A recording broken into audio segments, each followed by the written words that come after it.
안녕하십니까. 허대석입니다. 코로나19 감염이 장기화되면서 많은 암 환자들이 고통을 받고 있습니다. 이 상황을 종식시키기 위해서는 백신 접종을 통해 환자도 보호하고 집단 면역도 갖추는 것이 필요합니다. 그런데 암 환자는 면역 기능이 떨어져 있기 때문에 백신을 맞아도 항체가 잘 형성되지도 않고 부작용으로 손해만 보는 것이 아닌가 궁금해하는 분들이 많습니다. 오늘은 암 환자에서 코로나 백신 접종에 대한 정보들을 정리해 보겠습니다.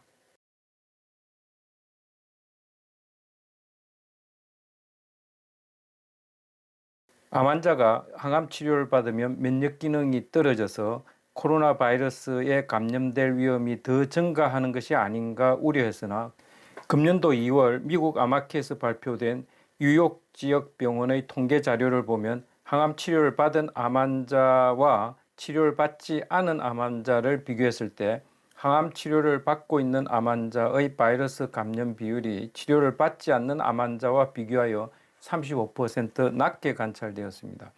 그 이유에 대하여 항암 치료를 받고 있는 암 환자들이 사회적 거리두기, 마스크 착용, 손 씻기 등 위생규칙을 철저히 지킨 효과로 해석하고 있습니다.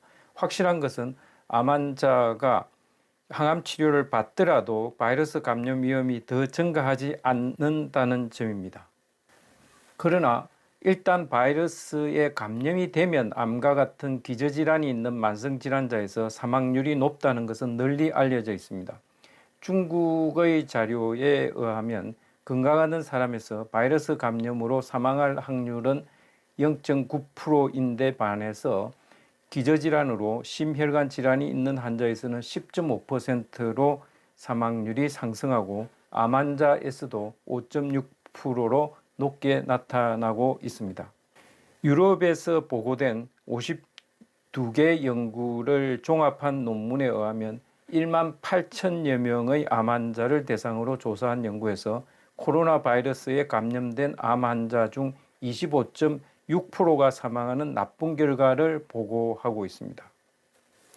이런 상황을 극복하기 위해서는 백신 접종이 필요한데 국가별로 코로나 백신 접종 현황을 3월 30일 기준으로 비교해 보면 이스라엘의 경우는 국민의 약 60%가 백신을 맞았고 코로나19 퇴치 가능성을 언급하고 있습니다. 이에 비해서 우리나라는 접종률이 세계 평균이나 아시아 평균에도 미치지 못하고 있습니다. 질병관리청의 계획에 따르면 지금은 의료기관 종사자들을 중심으로 제한적으로 투약되고 있으나 2분기부터는 백신이 본격적으로 도입되어 접종될 예정이라고 합니다. 그래서 2분기 내지 3분기에 가게 되면 암 환자를 포함한 만성질환자가 백신 접종의 주된 대상이 될 전망입니다. 그런데 암 환자에서 코로나 백신 접종에 수반되는 효과나 부작용에 대해서는 정확한 정보는 상대적으로 부족합니다. 왜냐하면 백신 임상시험은 건강한 사람을 주로 대상으로 하고 암 환자의 경우는 임상시험에 참여가 제한되어 있기 때문입니다. 암 환자는 정상인과 달리 면역 반응이 비정상적이어서 항체가 잘 형성되지 않아 효과가 적을 가능성에 대해 우려하는 사람들도 있고 부작용이 심하게 나타날 가능성을 염려하기도 합니다. 그렇지만 현재까지 전 세계적으로 암 전문 학술 단체들이 발표한 진료 지침을 종합해 보면 암 환자에 대한 공통된 결론은 다음과 같습니다. 첫째, 예상되는 이득이 우려되는 부작용보다 현저히 많기 때문에 백신 접종으로 도움을 받을 가능성이 크다는 데 대해서 의견 일치를 보이고 있습니다. 둘째, 현재 개발된 코로나 백신들은 모두 살아있는 바이러스를 접종하는 생백신이 아니기 때문에 부작용의 위험은 상대적으로 적다고 봅니다. 여러 학술단체에서 발표한 진료 지침을 종합해서 요약하면 항암 치료를 완료한 암 생존자의 경우에는 언제라도 백신을 맞는 것이 바람직합니다. 항암 치료 중인 환자도 몇 가지를 고려하여 언제든지 백신을 맞아도 됩니다.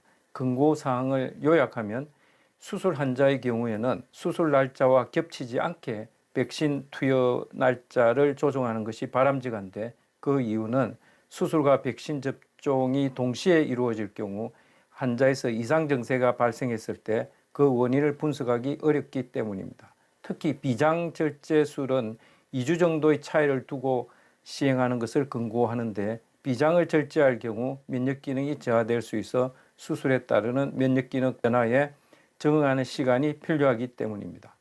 방사선 치료를 받는 환자는 어느 시점에나 백신 접종이 가능합니다.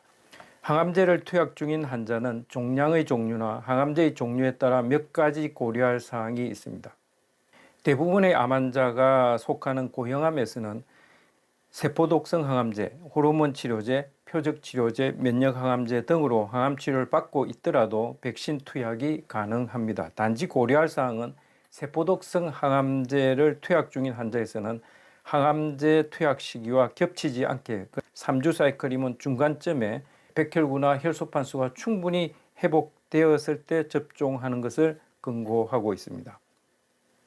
백혈병, 악성림프종, 다발골수종 등 혈액암 환자에 대한 권고사항을 요약해서 말씀드리면 급성 백혈병 등에서 고농도 세포독성 항암제 투약 중에 심각한 호중구 감소증이 발생한 경우에는 백혈구 수가 회복한 후에 백신 접종 시행을 추천하고 있고, 림프구를 감소시키는 리투시맥과 같은 항암제를 지속적으로 투약해야 하는 경우에는 치료 완료 6개월 이후나 림프구가 회복된 뒤에 백신을 투약하는 것을 권고하고 있습니다. 또 조혈모세포 이식을 받은 경우 마지막 투약 후 적어도 3개월 이후에 백신 접종이 권고되는데, 그 이유는 조혈모세포 이식 후에 면역 억제제를 투약받고 있는 상황에서는 코로나 백신 접종으로 도움을 받기 어렵다고 보기 때문입니다. CAR-T 세포와 같은 세포 치료도 마찬가지입니다. 추가로 고려할 사항을 소개드리면 혈소판 수치가 현저히 감소된 경우 근육 주사 후 주사 부위에 출혈이 발생할 위험을 고려해서 투약 시기를 결정하는 것이 바람직하며, 또 암 환자와 자주 접촉하는 가족이나 간병인도 백신 접종이 필요합니다. 개인마다 질병 상황이 다르고 투약 중인 약제도 다르기 때문에 특수한 상황에 대해서는 담당 의료진과 접종에 따르는 득실을 상담하고 최종 결정하는 것이 바람직하겠습니다. 오늘 말씀드린 내용을 요약하면 암 환자가 코로나 바이러스에 감염되면 합병증 위험이 심각합니다. 중증 환자들이 밀집하는 대형 병원이나 암치료센터 내에서 감염 확산을 최소화하기 위해 대부분의 암 환자에서 백신 접종을 권유합니다. 비장절제술이나 조혈모세포 이식, 고용량 세포독성 항암제 혹은 리투시맥과 같은 면역세포 작용에 직접적으로 작용하는 항암제를 투약받는 환자에서는 주치의와 백신 투약 시기를 상의하여 결정하는 것이 바람직하겠습니다. 우리나라에서도 대한종양내과학회에서 코로나 백신에 대한 권고안을 정리하여 발표하였는데, 의료진용으로는 2월 26일에, 환자용으로는 3월 30일에 공지되었습니다. 권고안 전문은 학회의 웹사이트에서 자유롭게 다운로드 받을 수 있습니다.